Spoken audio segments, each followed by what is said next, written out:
Merci. Donc, juste un petit mot d'introduction pour remercier Milena de nous consacrer du temps pour faire part de son témoignage sur son parcours et sur sa participation au JO, hein. Donc, Milena Suro, qui est championne de para-badminton et qui a participé aux Jeux 2024. Donc, merci à elle.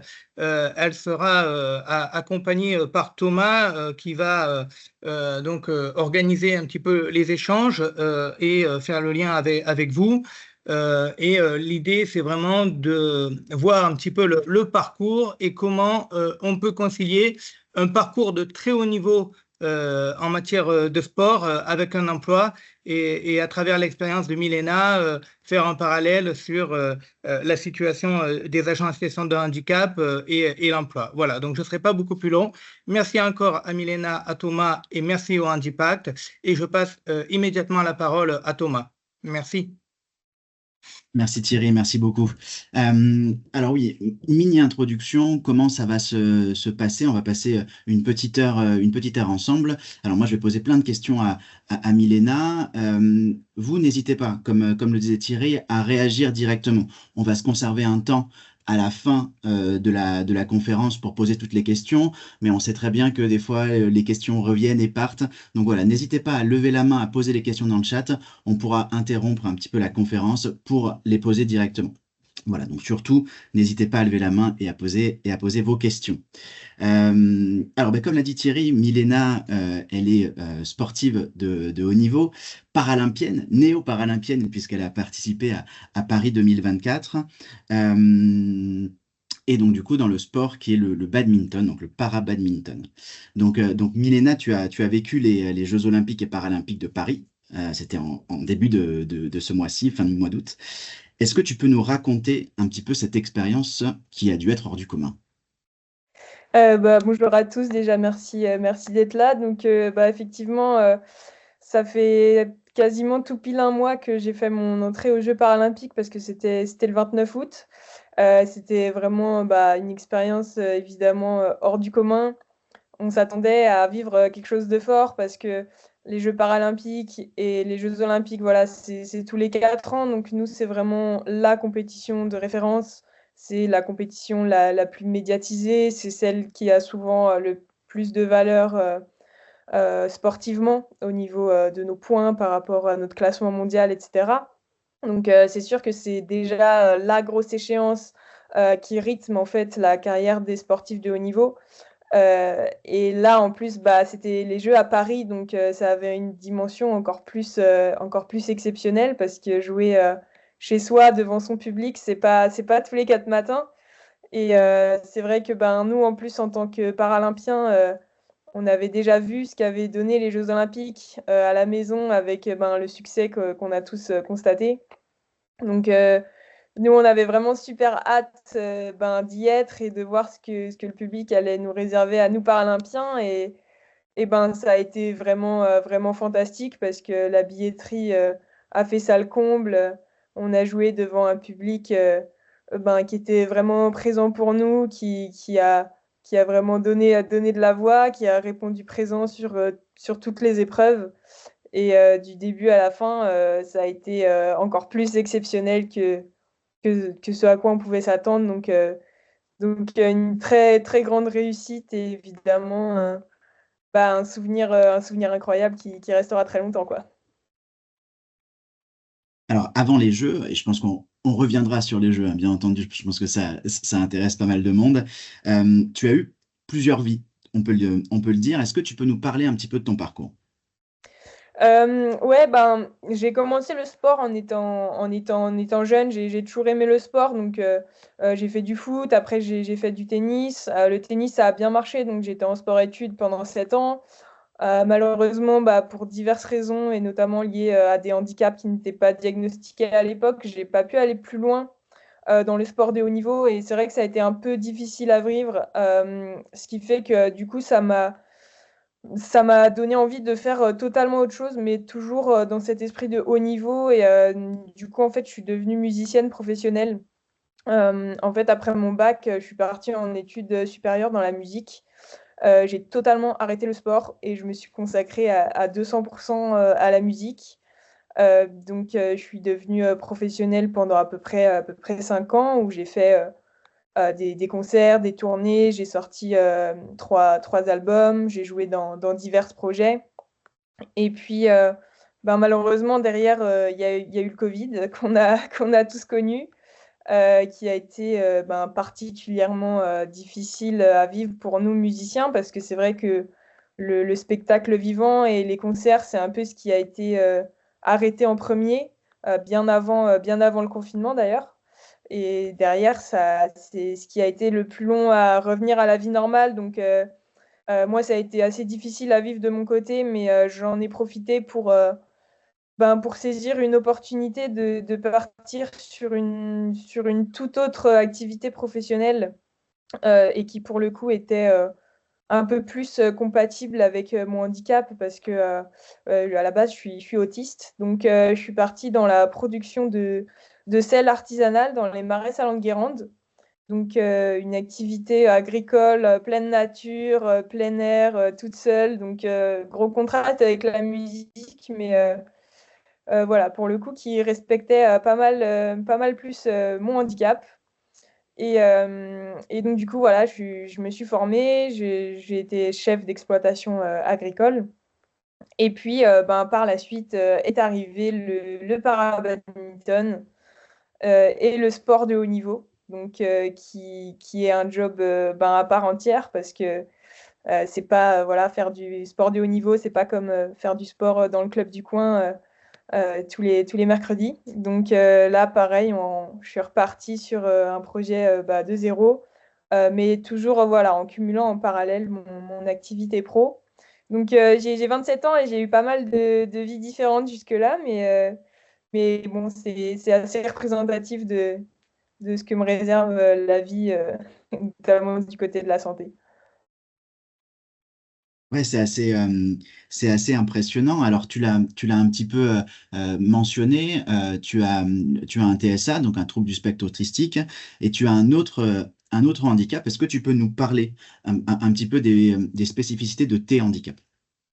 Ouais, donc l'autisme, c'est un trouble qui commence à être de plus en plus connu, parce que on en parle de plus en plus, mais ça reste quand même souvent un petit peu soit caricaturé, ou soit les gens ne prennent pas pleinement conscience. Donc c'est vrai que quand les premiers concernés en parlent, c'est peut-être souvent ce qu'il y a de mieux. Donc l'autisme, c'est ce qu'on appelle un trouble neurodéveloppemental. Donc c'est quelque chose où on est avec et on va mourir avec. C'est pas quelque chose qui peut s'attraper, c'est pas quelque chose qui peut se guérir.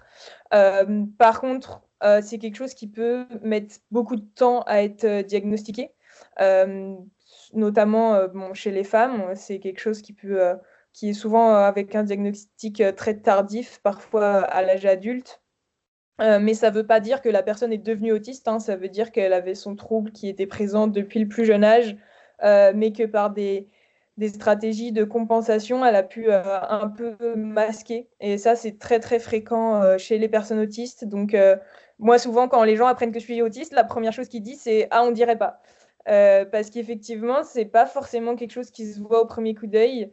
Vous avez peut-être même plein de collègues qui sont autistes, et vous avez absolument aucune idée, parce que on va pouvoir, dans certains cas, c'est pas le cas de tous les autistes, mais chez beaucoup d'autistes, mettre en place des stratégies de compensation pour compenser le fait qu'on a du mal à communiquer, et surtout que c'est épuisant pour nous. On a du mal dans les interactions sociales, donc ça va être par exemple, moi au téléphone, je sais jamais quand est-ce que c'est à moi de parler. J'entends très mal, je comprends très mal, parce que je peux pas lire sur les lèvres de la personne, etc. Donc c'est plein de petites choses comme ça qui vont affecter la communication, les interactions sociales, le sensoriel. Donc on est souvent très gêné par le bruit, par la lumière, par le contact physique, ou par certaines matières. Euh, Toutes ces petites choses-là, ça peut aussi toucher ce qu'on va manger ou ne pas manger. Donc le sensoriel est très très impacté.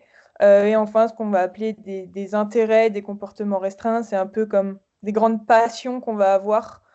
Tout le monde a des passions dans la vie, tout le monde aime tel ou tel sujet, mais nous, ça peut devenir en fait envahissant, et tourner toujours autour du même sujet.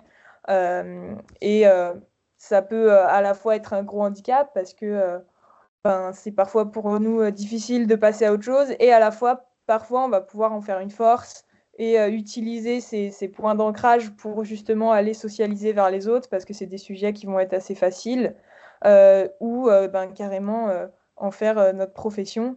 Et là, du coup, miser totalement dessus. Donc voilà à peu près pour ce que c'est l'autisme, et surtout le fait que l'autisme ne ressemble jamais à l'autisme, parce qu'il y a 10 000 autistes différents. Et après, bon, effectivement, j'ai un handicap moteur. J'ai une maladie neurologique qui touche mon système nerveux central. Donc, en fait, c'est ma moelle épinière qui, petit à petit, fonctionne de moins en moins. Du coup, ça affecte mes 4 membres, donc mes jambes, mes bras. J'ai des paralysies, j'ai très peu de force, et surtout de moins en moins dans les jambes et dans les bras. Et j'ai ce qu'on appelle de la spasticité, donc de l'hypertonie musculaire. Et du coup, j'utilise au quotidien des aides techniques comme un fauteuil roulant, des béquilles, etc. Et ça de manière fluctuante, parce que c'est comme tout, les handicaps moteurs, c'est pas soit on est comme dans Intouchable, ou soit on est debout. Il y a vraiment, exactement comme l'autisme, il y a tout un spectre en fait. Et vous avez des gens qui peuvent très bien être debout le matin et puis en fauteuil l'après-midi. Et voilà. Merci beaucoup, Milena. Je le répète, hein, si jamais vous avez des questions sur ce que Milena nous dit, surtout, vous n'hésitez pas. Et sinon, dans le cas contraire, on continue.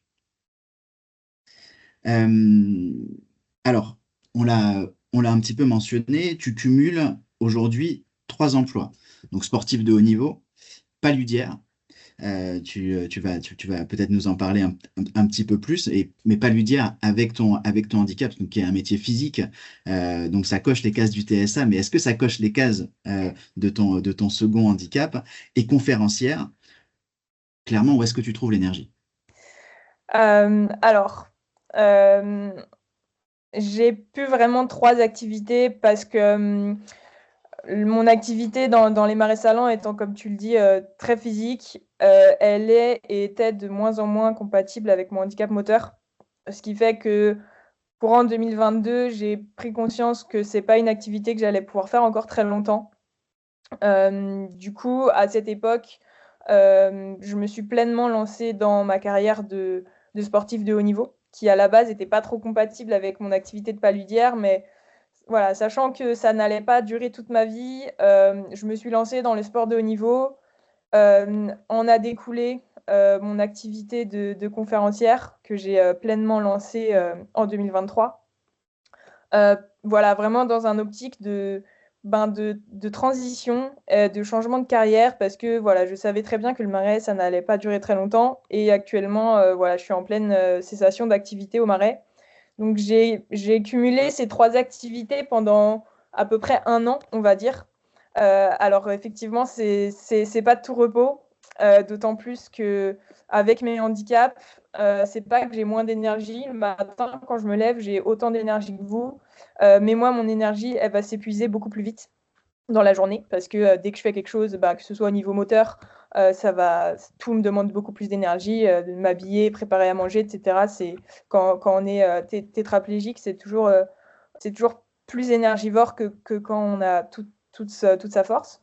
Et à côté, mon autisme va énormément m'épuiser sur tout ce qui va être toutes les interactions sociales que je vais avoir, tout le sensoriel qui va m'agresser constamment. Donc en fait, la clé pour moi, ça a été vraiment d'organiser mes journées, mes plannings, mes semaines. Et en fait, toutes mes journées sont quasiment calées au millimètre, parce que c'est le seul moyen de pouvoir organiser un emploi du temps qui est supportable au niveau énergie, que je peux réussir à faire sans m'épuiser et sans aller au burn-out, et en satisfaisant toutes les obligations liées aux 3 activités. Donc c'est vraiment de l'organisation. Alors, c'est vrai que quand on est autiste, en plus, on aime énormément les routines, les organisations bien cadrées. Donc voilà, c'est plutôt un atout pour moi de fonctionner comme ça. Mais c'est vraiment que de l'anticipation, ce qui me permet, en fonction des périodes, de prioriser. Là, le sport, il y a une échéance importante. Donc, du coup, je vais faire moins de conférences.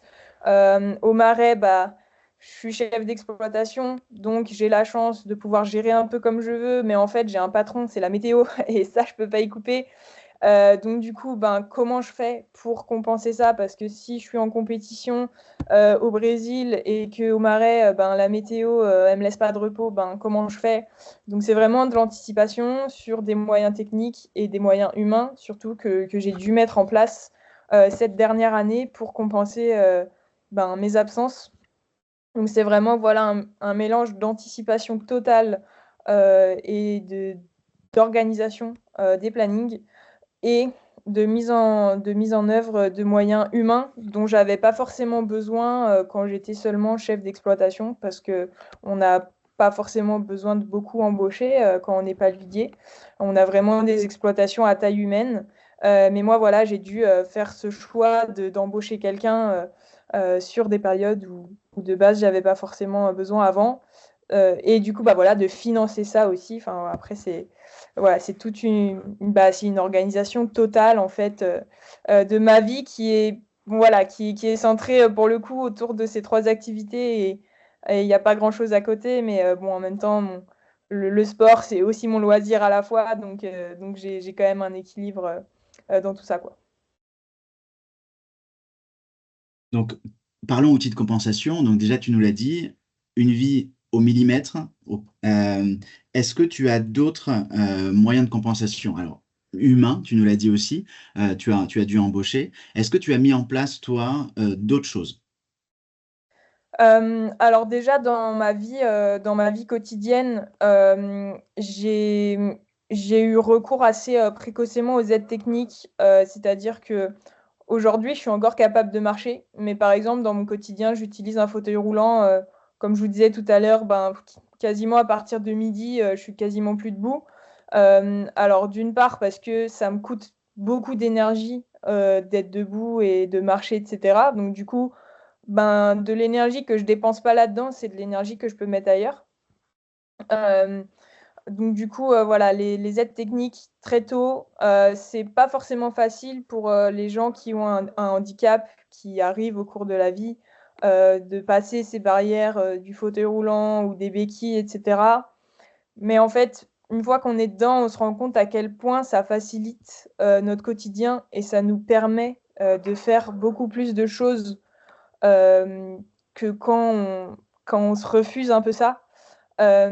Il y a donc voilà, il y a plusieurs barrières psychologiques à dépasser parce qu'il y a aussi, la société, moi quand je suis en train de faire mes courses et puis que je suis en fauteuil et puis que je me lève pour aller chercher un sachet de pâtes, en haut du du rayon, les gens, ils font des yeux en mode, «Est-ce que c'est une fausse handicapée?» alors que, pas du tout parce qu'encore une fois, c'est un spectre donc il y a ces petites barrières, à dépasser mais en fait, une fois qu'on a réussi à franchir ce cap, on se rend compte que notre vie, elle est beaucoup plus facile.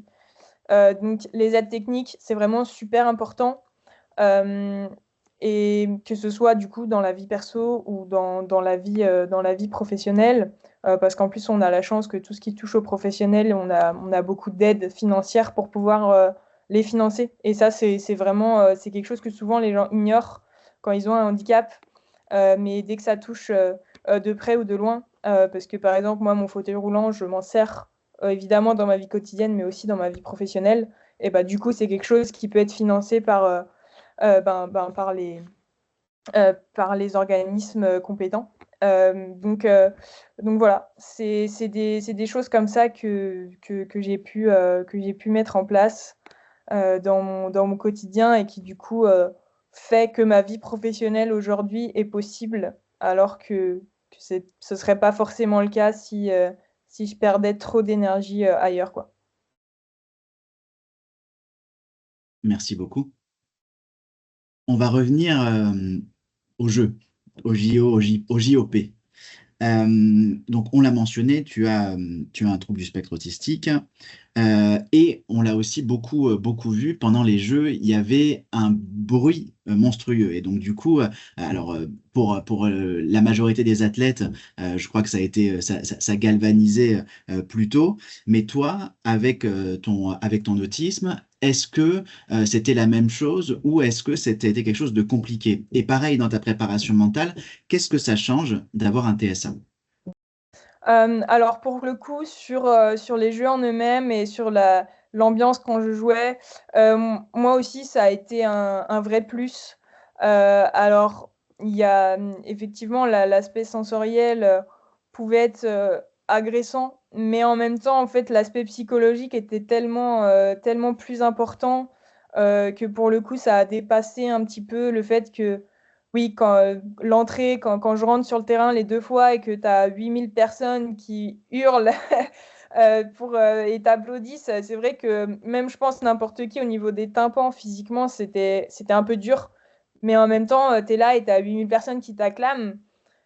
Pour moi, ça a été un vrai boost. Ça m'a aussi vachement rappelé ma carrière de musicienne parce que moi, au final, jouer dans des salles comme ça, c'était mon quotidien. C'est quelque chose qui me manque beaucoup aussi.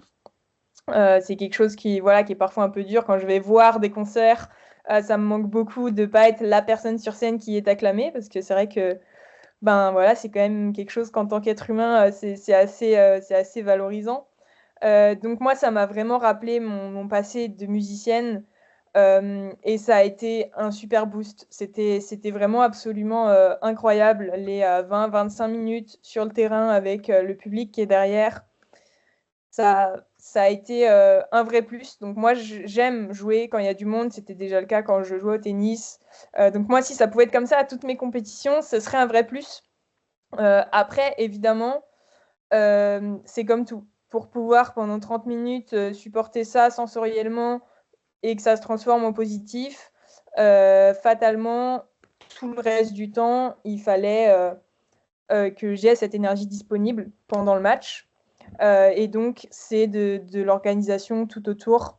Moi, j'ai constamment un casque anti-bruit sur les oreilles. Alors, c'est d'ailleurs souvent pas très bien vu parce que les gens pensent que je suis constamment en train d'écouter de la musique, ce qui n'est pas du tout le cas. C'est juste un casque qui me permet de ne pas avoir le bruit autour. Et parfois, je parle à des gens, j'ai mon casque. Certaines personnes peuvent se sentir parfois un peu offensées, alors qu'en fait, pas du tout. C'est juste que pour justement pouvoir entendre ce que dit la personne, il faut que tous les bruits qui sont autour soient coupés. Donc voilà, j'ai souvent mon casque. Moi, sur mes compétitions, je suis très seule. Souvent, j'ai très peu de temps avec le groupe France. Je suis très, très souvent, la plupart du temps, dans ma chambre. Et ces moments, en fait, de temps off, de coupure sensorielle, me permettent, quand je suis sur le terrain, de pouvoir supporter ça. Après, il y a des bruits que je vais moins supporter. Je me rappelle d'un tournoi, on était au Brésil, on était à côté d'un aéroport et tous les 5 minutes, il y avait un avion qui passait, mais vraiment très très proche. Et ça, pour le coup, c'était vraiment pas supportable. Et donc, du coup, parfois, au milieu du point, je me retrouvais à devoir me boucher les oreilles et à perdre des points. Donc ça, c'est une réalité. Dans ma carrière sportive, mon autisme a quand même un impact très important. Donc voilà, parfois c'est impact négatif, l'environnement. À Paris, ça a été très positif. Et après, comme tu disais, effectivement, ma prépa mentale, elle est extrêmement axée sur mon TSA. 90% de ma prépa mentale, ça consiste à comment on gère l'environnement. Comment est-ce qu'on va gérer cette compétition? Qu'est-ce qu'on va mettre en place pour que autour du terrain, ça se passe bien? Parce que moi, une compétition, elle va être réussie sur le terrain si jamais tout ce qui est autour est optimisé. Donc, comment est-ce que je voyage? À quelle heure? Sur place, est-ce que j'ai une chambre seule ou est-ce que je vais être avec quelqu'un? Et ma prépa mentale, c'est vraiment comment on gère tout ce qui est autour pour que au moment où j'ai besoin de performer, je puisse le faire. Alors que c'est vrai que la prépa mentale de la plupart des athlètes de haut niveau, c'est vraiment basé sur le terrain et sur qu'est-ce qui se passe pendant le match. Moi, pour le coup, c'est un travail que j'ai fait depuis que je suis toute petite et que je fais du tennis. Tout l'aspect de ce qui se passe sur le terrain, ça a été un travail au long cours toutes ces années. Et maintenant qu'on est vraiment dans le focus haut niveau, en fait, ce qui fait la différence, c'est ce qui est dans la vie quotidienne, autour des compétitions et pareil, pendant les entraînements, etc.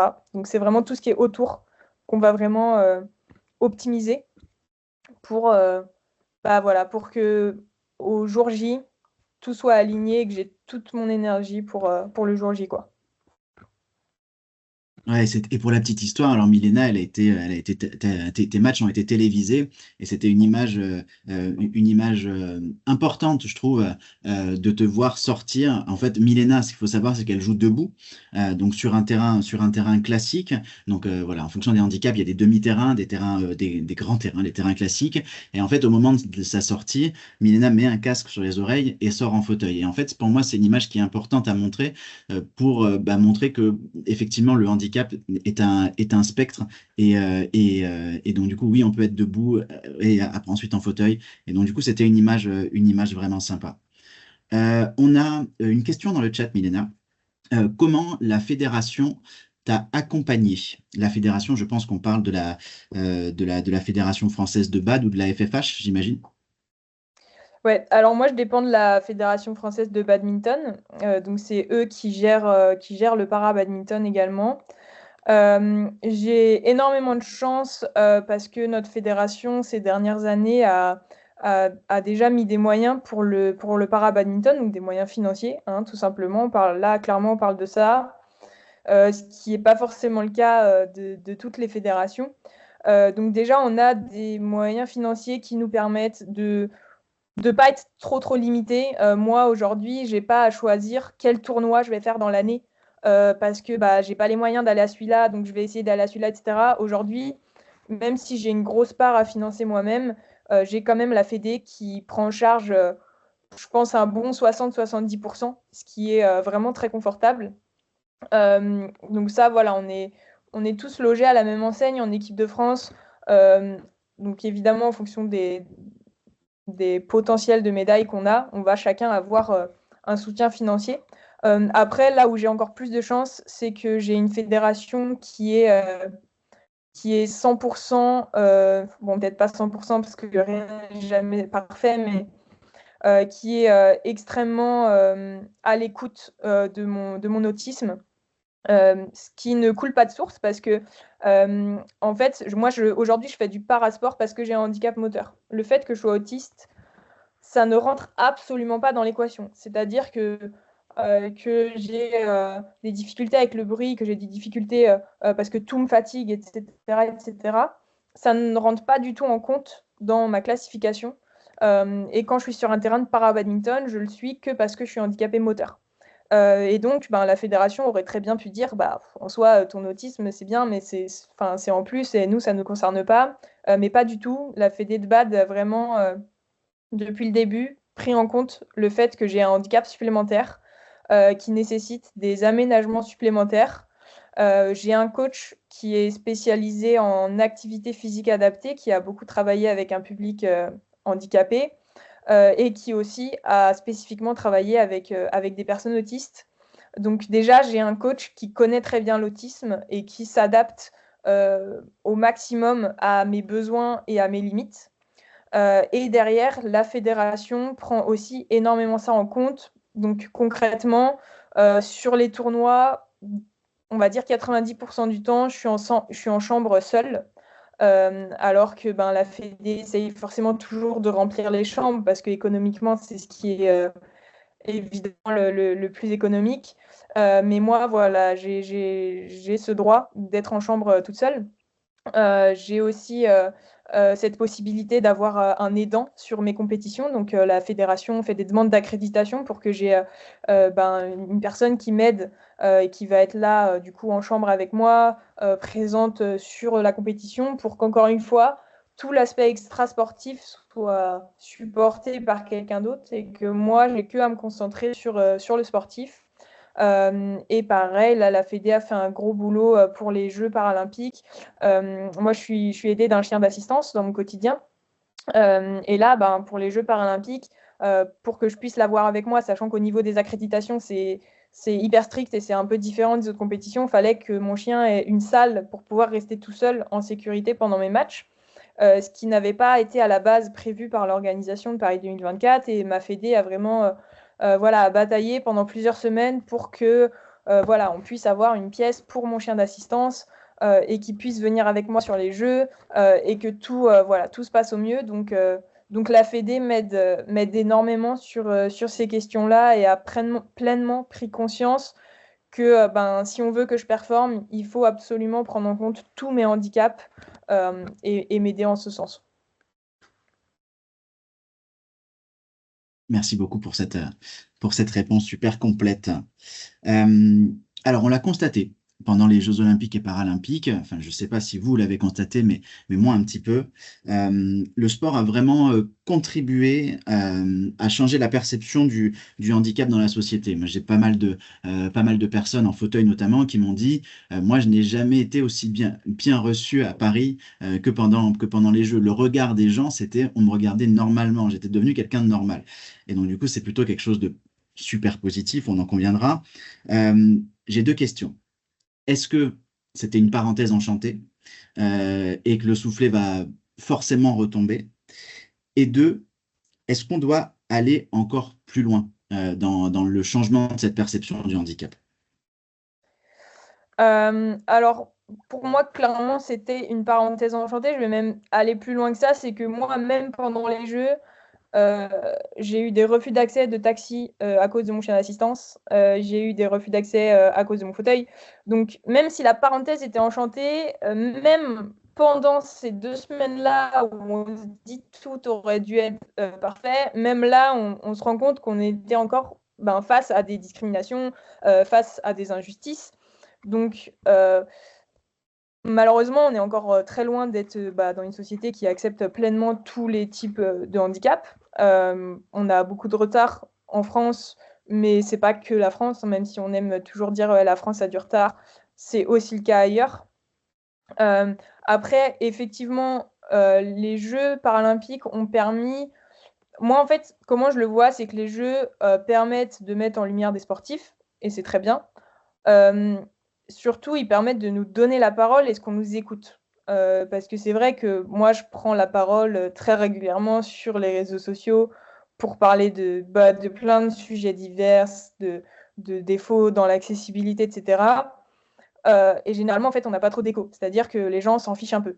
Là, ce qui était différent, c'est que pendant les Jeux olympiques et paralympiques, quand on a pris la parole sur ces sujets, les gens avaient tendance un peu plus à tendre l'oreille et à écouter ce qui se dit, à nous à relayer notre parole. Donc je pense qu'en ça a été très positif parce que ça nous a permis de parler à en fait un public beaucoup plus large et notamment sur les grands médias parce que c'est tout l'enjeu. Après, pour moi, la question de changer de regard, elle est toujours un peu, pour moi, c'est entre guillemets, c'est un peu niais parce que aujourd'hui, pour moi, changer le regard, c'est ce dont on a besoin tout à la fin. C'est-à-dire que moi, qu'on me regarde bizarrement, mais si j'ai accès à tous les transports, si j'ai accès à tous les commerces, si tous les enfants sont scolarisés, moi, je m'en fiche un peu qu'on me regarde bizarrement. Quand toutes ces choses-là seront accessibles, que là, on parle de changer de regard, ouais. Et pour moi, ce sera un peu la cerise sur le gâteau, et puis on sera des gens normaux aux yeux de tout le monde. Pour moi, c'est plus dans ce sens-là que ça doit se faire. Aujourd'hui, c'est très bien que le regard évolue. Maintenant, ce dont on a besoin, c'est que les droits soient respectés et que les comportements changent. Pour moi, c'est vraiment ça, parce qu'en plus, le regard, on a tous des attentes un peu différentes. Je vais donner 2 exemples un peu concrets et d'un bout à l'autre du spectre. Moi, je suis en fauteuil, j'ai un handicap visible. Et donc, du coup, le regard qu'ont les gens, généralement, c'est un peu compatissant. C'est-à-dire que c'est « Ah, la pauvre ou c'est on est tout le temps en train de me proposer de l'aide pour des choses dont j'ai absolument pas besoin d'aide parce que je suis en train de rouler dans la rue et puis quelqu'un arrive et me demande si j'ai besoin d'aide, par exemple.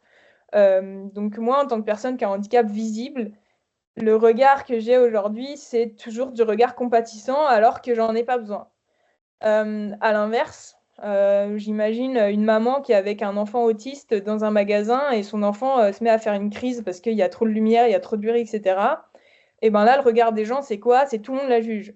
Tout le monde dit ah bah elle sait pas éduquer ses enfants, puis c'est un enfant roi qui est en train de faire un caprice. Cette personne-là, à l'inverse, elle aurait besoin d'un regard compatissant et que quelqu'un lui propose de l'aide à ce moment-là et se dise effectivement, peut-être son enfant il a un handicap. Et donc, on voit qu'en fonction des situations, on a besoin de regards qui sont vraiment très, très différents et d'actions qui sont très différentes. Donc, pour moi, ce sera hyper difficile de faire changer le regard de telle sorte qui convienne à tout le monde. Donc, pour moi, le plus important, c'est de changer les comportements et les actes.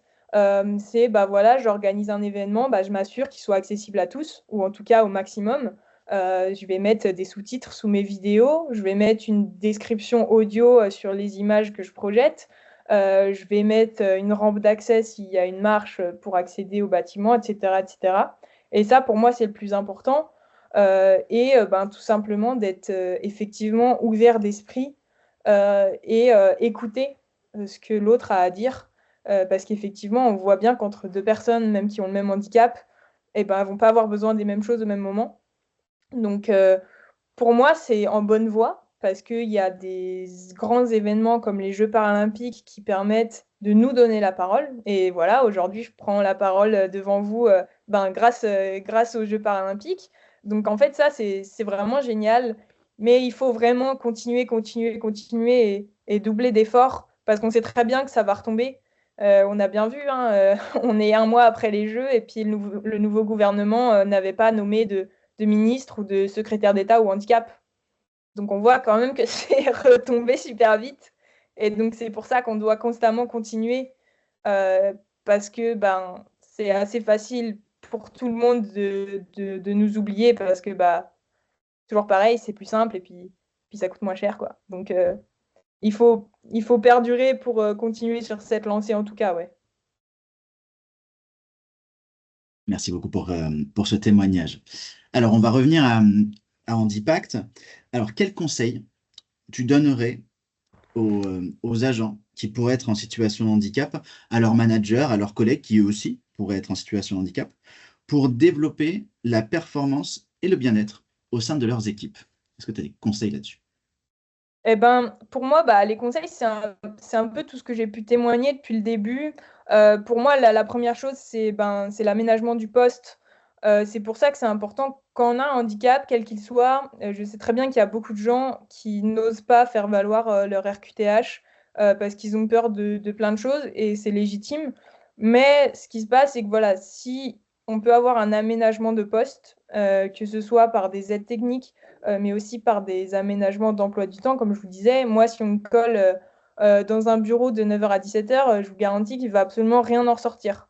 Par contre, si on me donne la même mission entre 8h et midi, là, je pourrais totalement être performante parce que moi, c'est le rythme qui me convient. Donc, déjà, les aménagements de poste, c'est très important de les faire valoir quand on est soi-même en situation de handicap et quand on est manager ou autre, de les faire respecter. Et toujours comment dire, sans dénigrer la personne, parce que en mode oui, bon, ok, je te donne ton après-midi, mais ça me fait chier. La personne ne va pas du tout se sentir ok pour profiter de cet aménagement-là, par exemple. Donc c'est vrai que pour moi, déjà, dans le milieu de l'entreprise, les aménagements de poste, c'est ce qu'il y a de plus important, sachant que, évidemment, on va parler argent, hein, mais la plupart du temps, ça coûte pas grand-chose. Parce qu'on dit toujours, ouais, mais ça coûte super cher. Mais en fait, c'est hyper rare de devoir faire 80 000 euros de travaux dans l'entreprise juste pour une personne. Ça n'arrive quasiment jamais, en fait. Et donc souvent, ça passe par des petites choses, mais qui vont faire totalement la différence. Parce que, voilà, si avec votre handicap, l'après-midi, vous avez des énormes douleurs parce que vous avez déjà donné le matin, et de travailler que le matin, ce sera beaucoup plus efficace que de travailler toute la journée, par exemple. Donc, c'est des petites choses comme ça. Et pour moi, la deuxième chose, mais qui n'est pas évidente pour tout le monde, donc c'est pour ça que je ne veux pas faire de généralité, c'est que pour fonctionner au mieux avec une personne qui a un handicap, qui a des spécificités, le mieux, c'est de connaître ces spécificités. Donc moi, quand je suis amenée à travailler avec quelqu'un, ce que je préfère, c'est de pouvoir concrètement lui dire, voilà, mon handicap, il m'impacte comme ci, comme ci, comme ça. Donc, pour pouvoir fonctionner au mieux, et ben, dans cette situation, il faut faire comme ci, il faut faire comme ça. Et pour moi, parler du handicap, c'est ce qui permet de connaître au mieux les besoins de la personne. Parce qu'encore une fois, entre deux personnes autistes, et ben, vous aurez deux autismes totalement différents. Donc, c'est pas parce qu'il y a 2 ans, vous aviez un collègue autiste et que vous faisiez comme ça avec lui, que ben là, le nouveau qui arrive, il faut faire comme ça avec lui. Ben non, parce que si ça se trouve, lui aura des besoins totalement différents. Donc, proposer à la personne, que ce soit un collègue ou un supérieur hiérarchique, etc., d'en parler pour pouvoir fonctionner au mieux. Et comme je disais, il y a certaines personnes qui ne sont pas à l'aise avec l'idée de parler de leur handicap. Donc, à ces personnes-là, proposer de manière ouverte, écoute, si tu veux parler de ton handicap, moi, je suis ouvert à la question. Par contre, si tu veux pas, c'est OK aussi. Et ça, je trouve ça super important que la personne ne se sente pas obligée de parler de quelque chose dont elle n'a pas envie de parler, parce que c'est totalement OK aussi de ne pas vouloir en parler. Et donc, pour moi, c'est important de laisser cet espace de liberté pour la personne et de lui montrer que, voilà, si tu veux en parler, je suis ouvert, je suis OK. Si tu veux pas, c'est OK aussi. Mais faisons en sorte de créer un espace qui est au mieux pour tout le monde et de respecter ça derrière. Pour moi, c'est vraiment ces deux piliers-là, aménagement de poste et ouvrir la communication sur ces sujets, quoi. Merci beaucoup. Donc, si on résume, il y a autant de handicaps que de façons de le vivre différentes et laisser la porte ouverte pour à la discussion au besoin. Ouais, c'est ça. Et puis derrière, écouter les réponses. Parce que c'est bien de poser les questions, mais écouter les réponses, c'est encore plus important. Moi, je prends un exemple. J'ai souvent des gens qui me proposent de l'aide pour monter dans le train, alors que j'en ai pas du tout besoin. Donc, voilà, je réponds, bah non, merci. Il y a des personnes, ils vont me poser 4 fois la question en me disant, vous êtes sûr, vous êtes sûr, vous êtes sûr? Et en fait, ça, c'est hyper épuisant parce que, oui, je suis sûre de mes réponses parce que je vis mon handicap au quotidien. Donc, c'est moi qui connais le mieux mon handicap. Donc, du coup, si je te donne une réponse, tu peux l'accueillir telle qu'elle est. Et en plus, si jamais un jour je reviens sur cette décision parce qu'en fait, ouais, finalement, j'aimerais bien que tu m'aides à faire ça, je pourrais revenir vers toi plus tard au moment où j'en aurais besoin. Donc, poser les questions et écouter les réponses, ouais, c'est très important. Est-ce que vous avez des questions là-dessus, des réactions? A priori, non. Donc, du coup, on enchaîne. On va revenir sur le sport de haut niveau, mais qui est pleinement lié à l'entreprise, en tout cas pour moi, mais je ne suis pas conférencier. Est-ce que tu peux nous parler de l'importance de la résilience et de la détermination, mais qui sont intimement liées, dans la pratique du handisport? Alors, déjà, la résilience, faut définir qu'est-ce que c'est parce que déjà, en fonction des personnes, on va pouvoir y donner un sens un peu différent. Après, moi, dans mon parcours, je me définis pas spécialement comme résiliente parce que si on prend la définition de la résilience, c'est rebondir après un grand malheur. Et moi, en fait, mon handicap moteur, quand il est arrivé dans ma vie, ça n'a pas été un grand malheur, aussi paradoxal que ça puisse paraître, parce qu'en fait, comme je vous expliquais au début, j'ai fait du sport à très bon niveau quand j'étais jeune. Je rêvais d'être pro, je voulais être joueuse de tennis professionnelle et j'ai pas pu. J'ai pas pu parce qu'à un moment donné, mon physique n'a pas suivi, etc., etc. Et pour moi, ça a été le pire malheur de ma vie. Vraiment, ça a été extrêmement compliqué à vivre, sachant que j'étais ado, hein, j'avais 14 ans, hein, donc vivre ça quand on est à cette période de sa vie, c'est pas forcément simple. Mais ça a été vraiment un grand drame pour moi parce que le sport, c'était le cœur de toute ma vie, hein. Je ne faisais que du tennis dans ma vie. J'allais en cours le matin et je pensais qu'à une seule chose, c'est que l'après-midi, j'allais taper dans la balle jaune. Et du coup, en fait, quand, quand j'ai eu ce diagnostic, c'est même à l'époque, j'avais même pas encore le diagnostic de ma maladie neuro. Il y a juste un médecin qui m'a dit bon là, il y a un problème neuro, on va devoir faire des examens parce qu'il y a un problème. Et à cet instant, je pense que je lui ai souri au médecin parce que je me suis dit je vais pouvoir faire du handisport et je vais pouvoir faire les Jeux paralympiques. Donc c'est-à-dire que moi, j'avais même pas encore mon diagnostic, que j'étais déjà super heureuse parce que j'allais enfin pouvoir potentiellement réaliser mon rêve de gosse, qui était de devenir sportif professionnel. Donc du coup, c'est vrai que moi, personnellement, ma maladie n'a pas été un grand malheur. Donc du coup, je ne me définis pas comme résiliente parce que au final, ça a été le meilleur truc qui me soit arrivé un peu dans ma vie. Donc déjà, c'est vrai que la résilience, on se place au niveau du handisport. Il y a beaucoup de gens qui sont résilients parce qu'effectivement, ils ont eu un accident du jour au lendemain qui a totalement brisé la vie qu'ils avaient avant, etc. Moi, personnellement, à titre personnel, c'est pas mon cas. Et vous allez parfois croiser des gens qui sont dans mon cas. Après, effectivement, il y a beaucoup de situations dans lesquelles un accident, une maladie, ça vient vraiment faucher toute une vie qui était en place.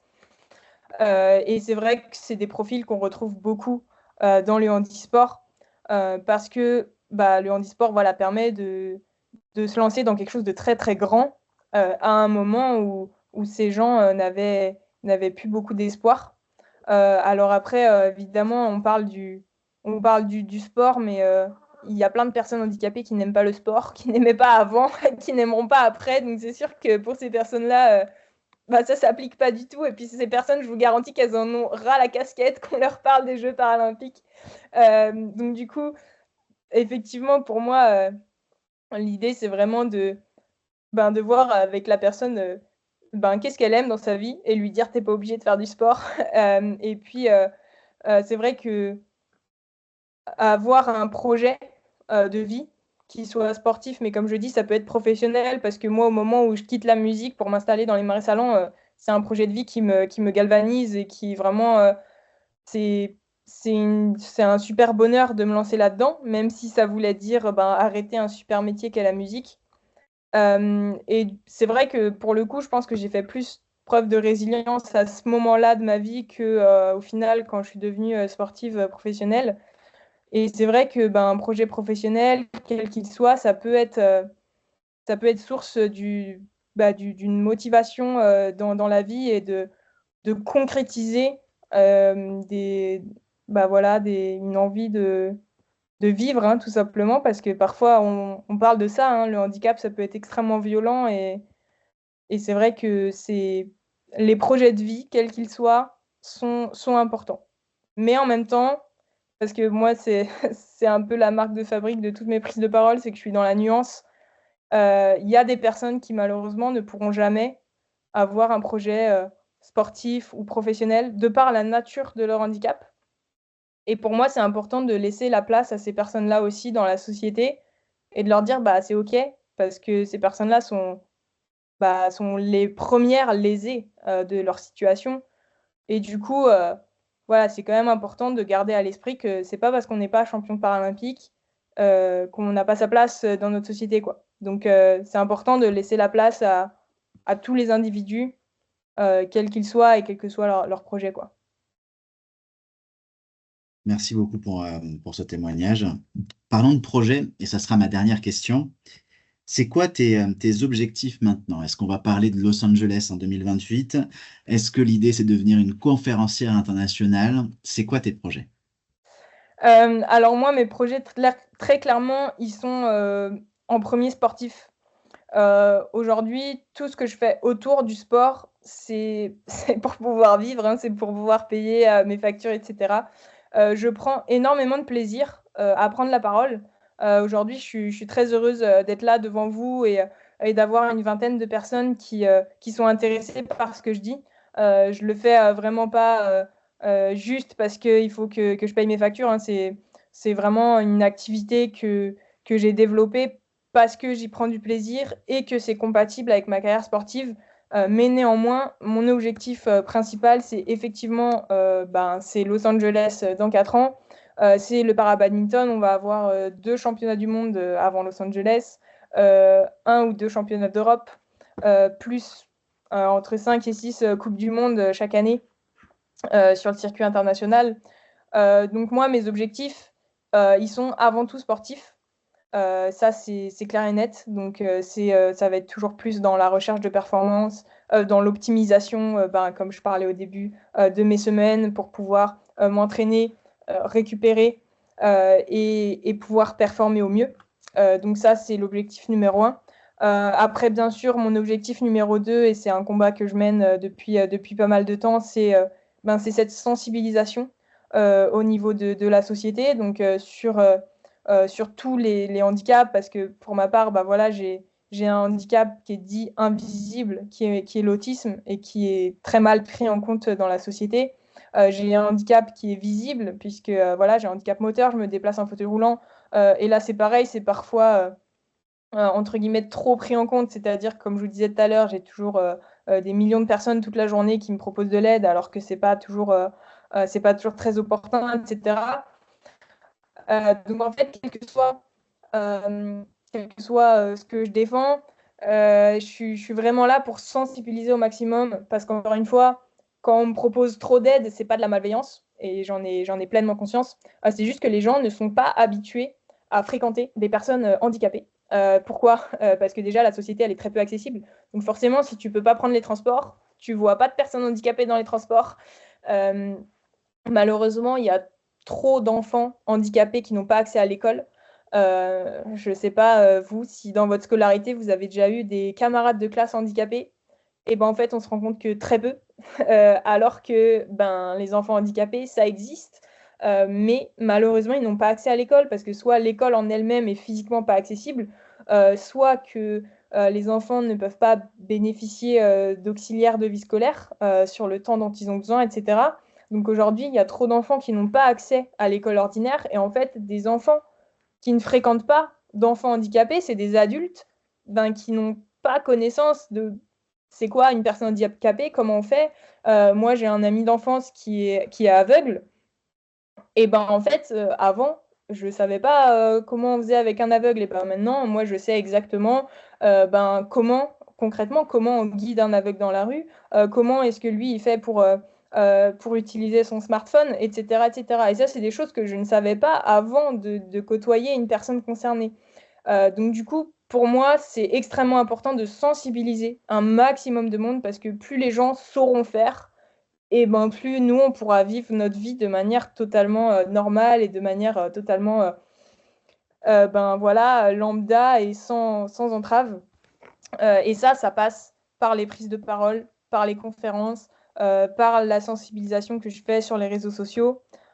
J'ai aussi lancé un podcast sur le sujet, où 2 fois par mois, je parle dans un épisode de tous ces sujets, que ce soit le handicap pur ou le lien avec le sport de haut niveau.